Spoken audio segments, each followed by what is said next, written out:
Hey everybody, welcome back to Tim Travels. I'm your host Terry, coming to you from inside the, I don't know what you call it, the barn. I'm underneath a sawdust chute, and I'm kind of timing, so I have to load starting at the back of the trailer, and then I back up underneath the discharge. So I'm just using the timer on this video to keep track of how long I want to be under here, so I'll back up when I need to. So I was thinking about this the other day. You know, I did a video about Werner and about how they had quit doing, you know, basically canceled their matching on their 401k because they're in financial trouble. And I say they're in financial trouble because they had an obligation. Now, it was a self-imposed obligation, right? Like, contributing to a 401k is discretionary at the discretion of the company. But they had already committed to doing something, but they wanted to make sure that their shareholders got a dividend because that's more important than their employees. So they went back on their word. And so it got me to thinking about, you know, and I titled this video Signs That You Should Consider Leaving Where You Are. And these are, some of these are trucking specific, but, and I've done a little bit of this over time in different videos. Some of these are trucking specific, but some are just like job specific.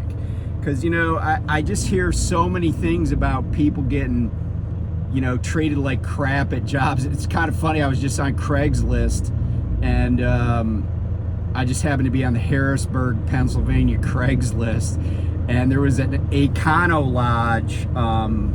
If you know that area, it's actually right off of 22 and 322 on Linglestown Road. It's the Econo Lodge. They're looking for housekeepers, and it says $10 to $12 an hour based on experience. And I'm like, wait a minute, my daughter, now here, let me say this, Pennsylvania does not have a minimum wage that's greater than the federal minimum wage. Maryland certainly does, and a lot of states do. And you know, and almost without regard to like the political party in control of a state. A lot of states with, you know, all Republican majorities, you know, they have much higher wages than the federal minimum wage. Although I don't think that's evidence for not raising the federal minimum wage. But anyway, Pennsylvania doesn't, so they're offering $10 to $12. And I was like, you know, my daughter, one of my daughters made, she was making like $16 an hour at McDonald's like 3 years ago in Maryland. But anyway, I was like, you know,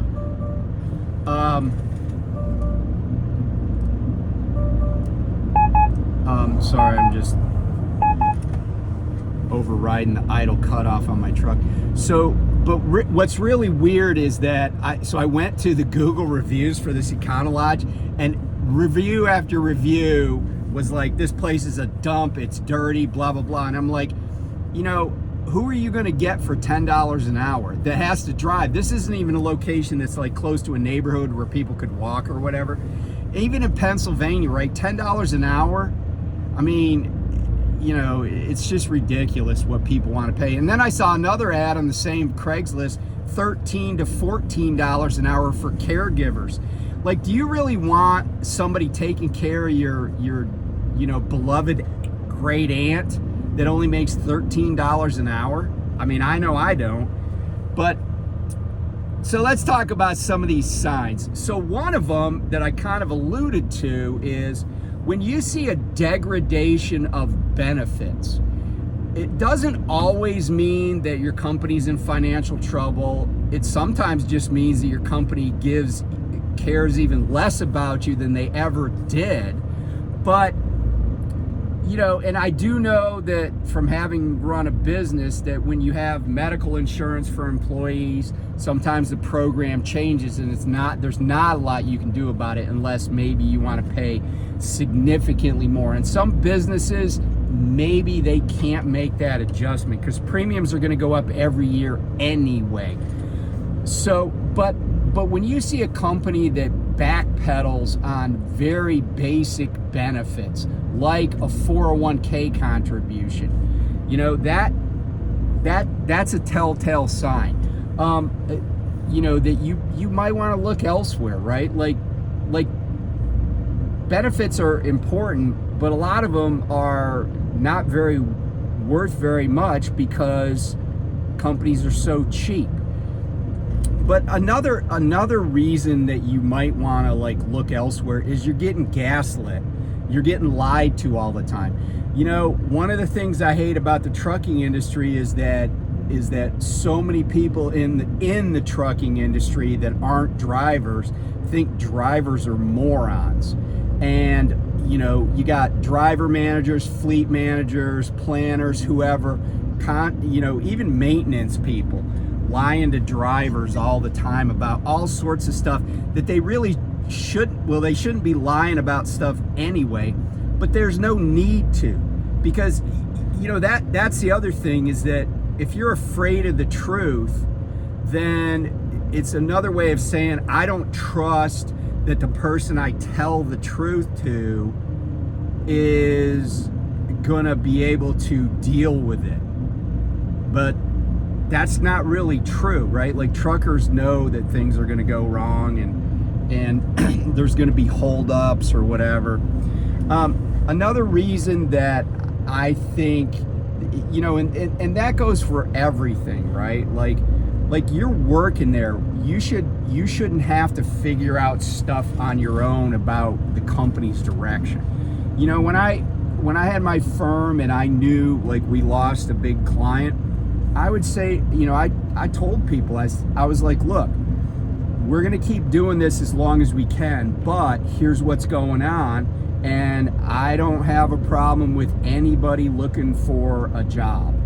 And if you need to go to an interview, just let us know. You know, we're not gonna, and almost all my people were on salary. So even if somebody went to a job interview, they were still getting paid that day.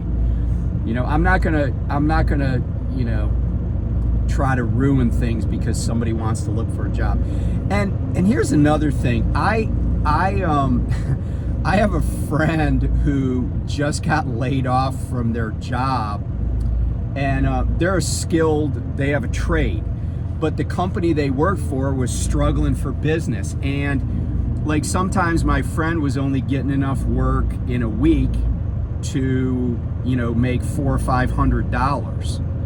And so he was looking for jobs, and apparently somebody must have like checked his references or checked his employment, and they called him in and laid him off for disloyalty, even though they couldn't keep him working 40 hours a week so he could, you know, he's a plumber, right? And he started out with them, like he started out as a plumber's apprentice. But I was like, you know, and basically he could get as much on unemployment as he was earning going to work. So them laying him off, it was kind of funny that they laid him off for disloyalty. It's like, wait a minute, you can't even keep this guy making $1,000 a week as a plumber, and you think he's disloyal? I mean, you know, I probably would have left before that anyway. And let me just talk about that, because I was talking with my, you know, driver manager. I'm on an account, right? I run a dedicated route on an account. And I said to my driver manager, you know, because we talk about, because, you know, this customer could at any time pretty much go, yeah, we're going to go to we're going to use a different company. And one of the things I said was, I said, you know, if that happened and then I was only getting, you know, 1,000 miles a week, because he was talking about how some have guarantees and, you know, some profit centers, divisions have guarantees. We don't. But it's okay because there's always plenty of work. But one of the things I said is, I said, you know, if I got down to like, you know, where I'm only running 1,000 miles a week, I would probably just, you know, go to file for unemployment and say that I had been constructively discharged or constructively laid off, because if you go from making, say, let's say you were used to grossing $1,500 a week, and then all of a sudden you're grossing $500 a week, and the company's like, oh, you still got a job. Don't put up with that crap. Go to your state, say, hey, I'm making 1/3 of what I used to make. That's a constructive termination. Because this happened during COVID. Marriott Corporation, the big hotel chain, they're based in Bethesda, Maryland. They told people that they weren't going to lay them off, but then would turn around and schedule them for 0 hours in a week. And they're like, no, you still got a job. Okay, if you're not getting what you used to, and within reason, right? But if it's like a 2/3 reduction in, or 80% reduction in your hours or your miles or whatever, that's a constructive layoff. Okay, they might be like, oh, we don't want to, we never lay anybody off. Well, you're starving them out. Okay. Another thing that sorry, I'm just I got, because if you don't pay attention to what's going on, this thing will overflow your trailer. And I got pictures, and it's never happened to me, knock on wood, but I got pictures of people that have like had to get dug out, like pulled, like they got to get drug out by a backhoe because there's so much sawdust around the bottom of the truck. Another thing that you want to look for is like other things, other indicia. So here's a good example in the trucking industry. You guys have heard of K&B Transportation. They're based out of, well, I guess it's technically South Sioux City, Nebraska, which is right across the river from Sioux City, Nebraska, or Sioux City, Iowa. So up in northwestern Iowa, that part of, and then right across the river in Nebraska. Right. Anyway, I always kind of pay attention to them because they seem to have had some crazy deals, right? And one of the deals they had was for these quote road warriors. And the deal was, if you were available for 7 days, right, like you're available for dispatch the whole week, they had a guarantee of $1,750 a week, and they pay 70 cents a mile. And I've watched videos from guys that have been there, and one of the complaints was that one guy complained that he wasn't able to take 34s on the road. And I was like, he's like, yeah, they want you to just run on recaps, and I like to get a break. And I'm like, why? Get a break at home, So he left that company because he thought that was a problem. I wouldn't think it was a problem. But here's what's interesting. I was on their website, I think yesterday, and they lowered their road warrior guarantee from $1,750 to $1,610. Okay, so that's about that's $140. So that's about like 7-8% reduction. But here's the interesting number about that $140. $140 is 200 miles at 70 cents a mile.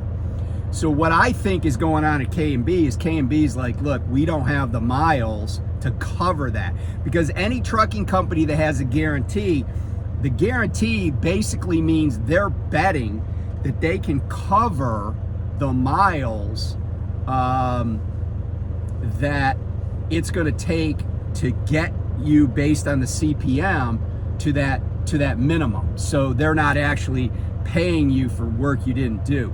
But it sounds like K&B doesn't think there's as many miles as they used to have, and so they reduced that. So they only have to come up with 200 less miles than they did before to cover that guarantee. Is that a red flag? I don't know. 1610 is still a pretty high guarantee in the trucking industry and in OTR, but at 70 cents a mile, that's it's not as many miles, right, as it would be at 60 or whatever. So anyway, those are some signs. Other signs that I've talked about in the past, and this could apply to other companies, but I'm gonna back up here. But one of the things, and I know I don't have my seatbelt on. I hope the camera won't say anything to me. All right, that should be good for now. But one of the other things that that I've talked about in the past is fuel cards, or any kind of account that the company has where all of a sudden it doesn't work. Or like even if you work, you know, in a building, right? And let's say that you know, there was something that you used to get, office supplies or you know, lubricants, whatever it is, right? And all of a sudden the policy changes, or a vendor is like, oh, well, we can't just fill this order, we have to have payment in advance, when it used to be they didn't need payment in advance from your company. So if you go to a pump and your fuel card doesn't work, and they're like, oh, hold on, we'll do this com check, or we'll do this, or we'll do that, or oh, okay, I'll turn it on, but only get 50 gallons when you need 175 gallons or whatever. That is sketchy. And the only time that might be okay is if they were transitioning. Because when I was at Well, we transitioned from com data to EFS or vice versa.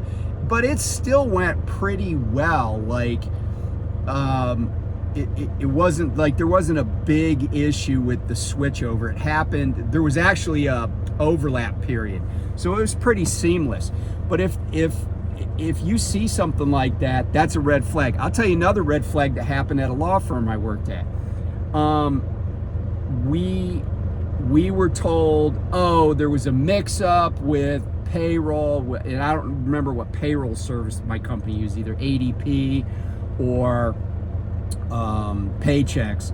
But all of a sudden they were like, oh, we got to issue, we're going to have to issue paper checks because there was some mix-up. But and I'll tell you how these payroll services work, and that'll kind of give you an idea. So what happens is with payroll, they usually debit all of the payroll in advance, usually a couple of days before people are supposed to get paid.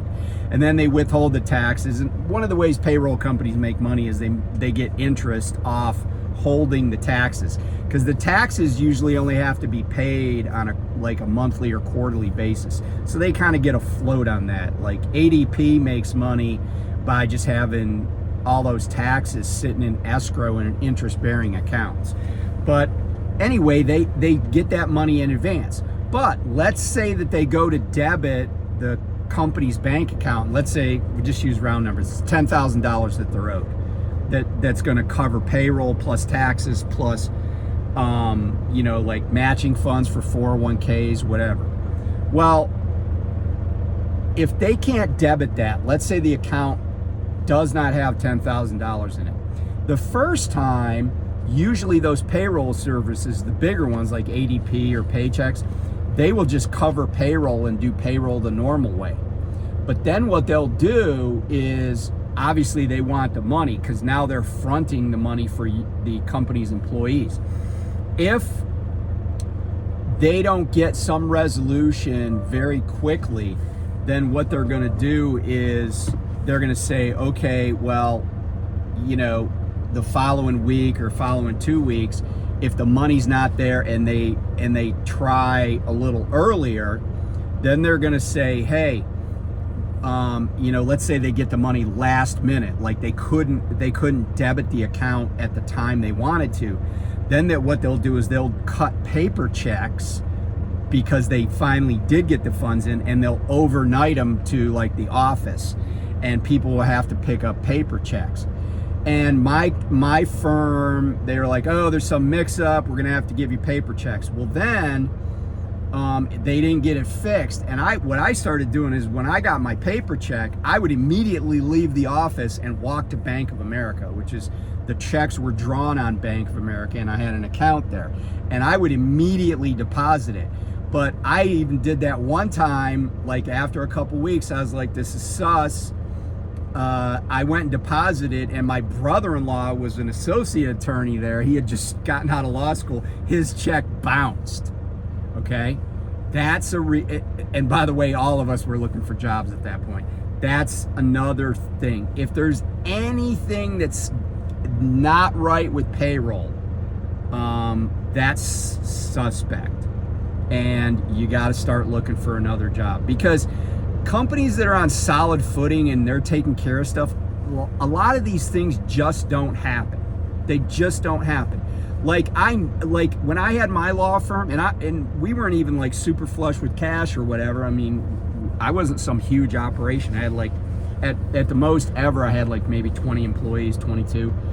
But we never had an issue like that. But that's a sign that you might want to leave. Another sign, and I know this sounds dumb to say, but if somebody says to you, like a boss says, hey, you should look at other jobs, you might want to look for a different job. It doesn't mean they're going to fire you that day, but it does mean they want to eliminate your position. And that's a kind way of saying, hey, we're going to eliminate your position. So it happens in professional circles. There are law firms that they don't want to lay people off, but they'll tell associates, hey, look, you might be a better fit elsewhere. That's code for, we're going to get rid of you, so you can either do it on your own or we'll do it for you. And usually that means you got a month or two before they pull the plug. So that's another sign that you should be looking for a new job. And I guess I'll wrap this up by saying one of the big signs is when your company's going through a merger, you got to read the tea leaves. And actually I got two.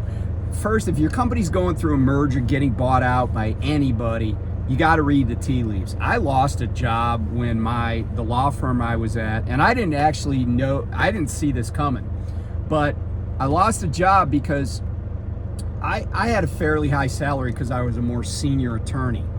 And I got called into a meeting with a bean counter, from the firm that was taking over my firm. And they're like, oh, we're looking at these numbers, blah, blah, blah, and I was like, okay, well, and I was basically being asked to justify my existence. So then after the meeting, my boss, because I didn't really play the game, and he was like, I didn't feel like you acquitted yourself very well in that meeting with so and so. I was like, okay, well, I'm just, you get what you get. I do quality work. The clients are happy with me, So then the next day he's like, yeah, I talked to them. Everything's good. We're all good. So 2 days later, I get called into his office. He's like, hey, I don't have good news. I had just come back from court too. I'd been at court in the morning and the afternoon. I come back. He's like, yeah, I don't have good news. And they got rid of me. And but guess what? They got rid of a bunch of people because there was a merger, and I thought about merging my firm with a bigger firm one time, and the first thing out of that managing partner's mouth at the other firm was, oh yeah, so and so, you got to get rid of her. Her salary's too high. And I was like, no, I'm not. I immediately knew I was not going to merge with that guy. I'd rather go out of business than do that, because that's just how I am. But yeah, so in a merger situation, you gotta pay attention to the tea leaves. If your company loses a big contract, you gotta pay attention to the tea leaves. And if they start outsourcing work that your company was doing, it's only, no matter what your role is, it's probably only a matter of time before they try to outsource that, or there's some degradation, and it might be time to look for an exit. And here's the last thing. If your company starts offering buyouts to people, especially if they're buyouts in your particular, division or your office or your work group, whatever you want to say, right? If they start offering buyouts, take it. Because I saw it when, in the 2008 financial crisis, Fannie Mae and Freddie Mac offered buyouts to people. And I didn't work there, but I knew people that were there, and I also dealt with people that were there because I was working at MetLife, and we had group benefits that we handled for them. And there were people that didn't take the buyout and were like, yeah, you know, I'm just gonna keep my job, I'm gonna keep working hard, blah, blah, blah. Well, the next time they had a round of layoffs, there was no buyout. They just laid people off.